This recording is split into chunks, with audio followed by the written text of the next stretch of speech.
જય માતાજી, જય સોનબાઈમાં હું છું દેવાયત ખવડ। હમણાં જ મેં ચાલી રહેલા વિવાદનો એક વિડીયો પાછો બીજો મારી સામે આવ્યો અને મેં સાંભળ્યો એટલે મને એવું લાગ્યું કે મારે જવાબ દેવો બહુ જરૂરી છે। પબ્લિક સુધી, સારા માણસ સુધી એક સારો મેસેજ પહોંચે એટલા માટે। એ વિડીયોમાં એ બોલે છે પહેલો પોઈન્ટ કે એડ્રેસ છુપાવવું પડે છે એને। તો મારે એડ્રેસ કેમ છુપાવવું પડે ભાઈ?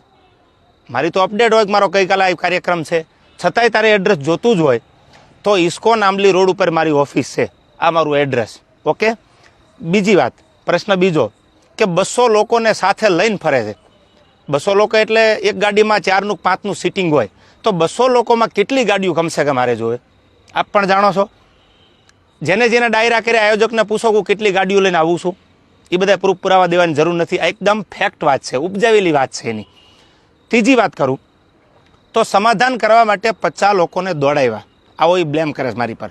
હું સમાધાન કરવા દોડાવું?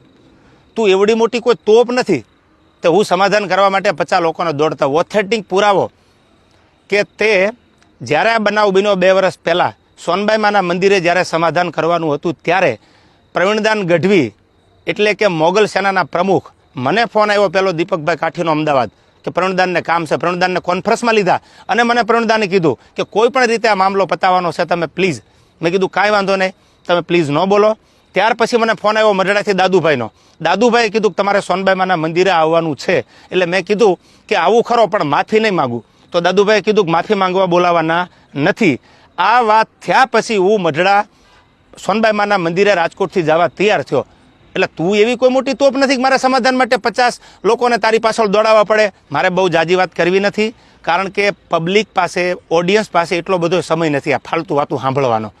પણ મારે પ્રૂફ આપવું એ મારા માટે અગત્યનું જરૂર લાગ્યું। મારો કિંમતી સમય સાહિત્યમાં મારા જે પ્રેક્ષકો છે એને સારી વાતું સંભળાવવામાં કે સાહિત્યની 2 વાતું નવી આપવામાં છે। એટલે મને આ બધી ફાલતુ વાતોમાં એટલો બધો ઇન્ટરેસ્ટ નથી। રહી વાત બીજી સંસ્કારની, તો સંસ્કારની વાત રહેવા દે ભાઈ। બધાના સંસ્કારની બધાને ખબર છે, જે મુઠ્ઠી બાંધેલી છે એને ઉઘાડી ન કર, ઉઘાડી હવા ખાય। એટલે આ બધી વાત છોડી દે। અને રહી વાત છેલ્લી મોરાની, તો તને સ્ટેજ પરથી પણ કીધું હતું કે જેદી મજા આવે ત્યારે મોરે મોરો દેવાની તારી તૈયારી છે, એથી જાજી મારી તૈયારી છે। પહેલ તે કરી છે એટલે હું તારી રાહ જોઉં છું। સમાધાન પછી સ્થિર પાણીમાં કાંકરીનો ઘા તે કર્યો છે તો હું તારી રાહ જોઉં છું। આઈ એમ વેઇટિંગ ફોર યુ। કોઈ લાંબી ચર્ચા કરવાની જરૂર નથી। મેં આની પહેલાંય કીધું હતું ને, હજી કહું છું, ડાયલોગબાજી બંધ કરી દે।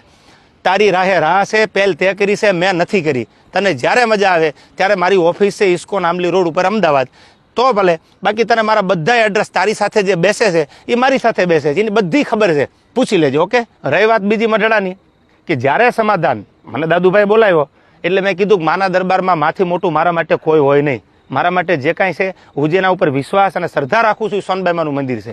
એટલે મેં માફી માંગી લીધી, નો ડાઉટ, વાત પૂરી થઈ ગઈ। ત્યાર પછી એવું બોલ્યો કે સમાધાન પછી આ ભાઈએ ચાળા કર્યા છે। એક પણ ચાળાનો વિડીયો બતાવી દે, ઓડિયો બતાવી દે તો હું માનું કે તું સાચો છો। દૂધનું દૂધ અને પાણીનું પાણી, આ બધોય જવાબ સાંભળનારા 18 વરણે આપી દીધો છે।